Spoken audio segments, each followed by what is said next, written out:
Hello everyone, आज हैं आप ज्ञानवर्धक एमजे चैनल पर। और आज मैं आपको बताने वाली हूँ कि आपको तो पता ही होगा कि आपके सीबीएसई बोर्ड के एग्ज़ाम अब चालू ही होने वाले हैं। 3 दिन बचे हैं केवल आपके एग्ज़ाम आने में।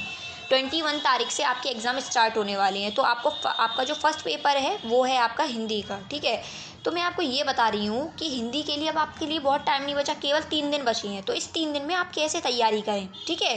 3 दिन में आप ऐसा करें कि अगर आपके मार्क्स थोड़े बहुत कम भी रह रहे हों तो वो आप बढ़ा सकें, उस तरह से तैयारी करें। तो देखिए 3 दिन कोई बहुत ज़्यादा तो होते नहीं। अगर आप ये सोच के चल रहे हैं कि आप सब कुछ पढ़ लेंगे और आपका सारा कुछ हो जाएगा, तो नहीं, ये आप बिल्कुल गलतफ़हमी में आप सारा नहीं पढ़ सकते हो।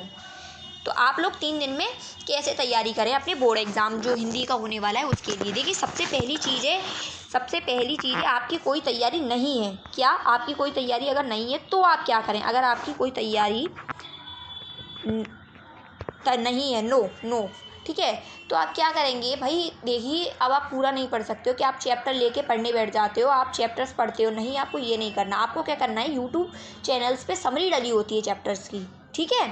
यूट्यूब चैनल्स पे समरी डली किसी भी चैनल से देख लीजिए, जो जिस टीचर की आपको लगे कि हाँ मेरे समझ आ रही है, आप उस टीचर की देख लीजिए।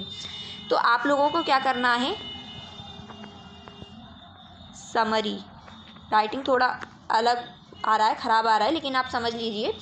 तो आपको क्या करना है कि समरी जो चैप्टर्स की है वो आपको पढ़ लेनी है, ठीक है। अब आपकी रही व्याकरण में आप लोगों को क्या करना है कि व्याकरण में सबसे पहले आप देखिए कौन कौन से टॉपिक आ रहे हैं। उन टॉपिक्स के बारे में थोड़ी सी जानकारी प्राप्त कीजिए, जिससे कि आप लोग क्या कर सकें, उन टॉपिक के क्वेश्चन को अटेम्प्ट कर सकें। जैसे अलंकार हो गया, तो आपको पता ही नहीं है कि अलंकार क्या होते हैं, उनके टाइप्स क्या क्या होते हैं, तो आप कैसे कर लेंगे क्वेश्चन। तो मैं आपसे यही कह रही हूँ कि आप थोड़ा थोड़ा उनके बारे में पढ़िए, यूट्यूब चैनल से पढ़िए, चाहे बुक से अगर आप पढ़ते हैं तो अब समय लगेगा। तो मैं आपको देती हूँ राय कि आप लोग यूट्यूब चैनल से पढ़िए। यूट्यूब चैनल पे भी ऐसा चैनल जो आपको फालतू समय ना व्यर्थ करा के आपको कंटेंट ही पढ़ा रहा हो, फालतू की बातें ना कर रहा हो, उस चैनल पे आप जाइए और अपनी वीडियोस देखिए, उससे तैयारी कीजिए, ठीक है। अब आपकी बात आती है पैसेज की। क्या आती है, पैसेज, ठीक है। पैसेज में आपको क्या करना है कि पैसेज में कोई दिक्कत नहीं है, बच्चे सब लोग जानते हैं कि भाई हमें एक पैसेज दिया होता है, उसको पढ़ना है, पद्यांश गद्यांश जो भी बोलते हैं, और उसके बाद उसके क्वेश्चंस आपको अटेम्प्ट करने हैं। तो आप लोग क्या करिए कि सबसे पहले जब आप एग्ज़ाम में हो तो पहले क्वेश्चंस पढ़िए, ठीक है। पहले क्वेश्चन पढ़िए, देन उसके बाद आप लोग जो आपका पैसेज दिया है उसको पढ़िए, ठीक। जिससे क्या रहेगा कि आपकी टाइम थोड़ा बचेगा जो आप और क्वेश्चंस में लगा सकते हैं, रीचेक कर सकते हैं, उस टाइम का यूटिलाइज कर सकते हैं, ठीक है। तो आपको क्या होगा कि आप जब पैसेज पढ़ रहे होंगे तो आपको आंसर्स मिलते जाएंगे और आप टिक लगाते जाएंगे, अपने आंसर्स लिख लेंगे, ठीक है। और जिन बच्चों की तैयारी हो चुकी है, देखिए उनके लिए तो बहुत ही ठीक है कि भाई उनकी तो तैयारी लगभग कंप्लीट है। तो उनके लिए बस मैं हमेशा एक ही मेन फैक्टर बताती हूँ, रिविज़न। आपका जितना भी तैयारी हो गई है उसका आप रिवीजन कीजिए, जितना भी आपने पढ़ा है सारा कुछ रिवाइज़ कीजिए, क्योंकि आपका पढ़ा तो सारा, आपको ऐसा तो नहीं है कुछ न्यू पढ़ना है, आप सब कुछ पढ़ चुके हैं। अब आप लोगों को क्या करना है, केवल जो पढ़ा हुआ है उसे दोबारा पढ़िए, देखिए कि क्या क्या मैंने पढ़ रखा है। तो आप लोगों के माइंड में वो चीज़ दोबारा से रिकॉल हो जाएगी, तो फिर आप उस चीज़ को नहीं भूलेंगे। पेपर में जाके बच्चे भूल जाते हैं, वो इसलिए भूल जाते हैं कि वो रिवाइज़ ही नहीं करते, एक बार पढ़ के चले जाते हैं। तो एक बार पढ़ने से नहीं होता, वहाँ पर आप भूल जाते हो सारा कुछ, ठीक। तो आप लोगों को ऐसा नहीं करना, आप लोगों को रिवाइज़ करते रहना है अपनी चीज़ों को। जैसे आप रिवाइज़ करोगे तो वो एक टॉपिक अगर आपने रिवाइज़ कर लिया ना 2 बार, तो आपके वो माइंड में सेट हो गया।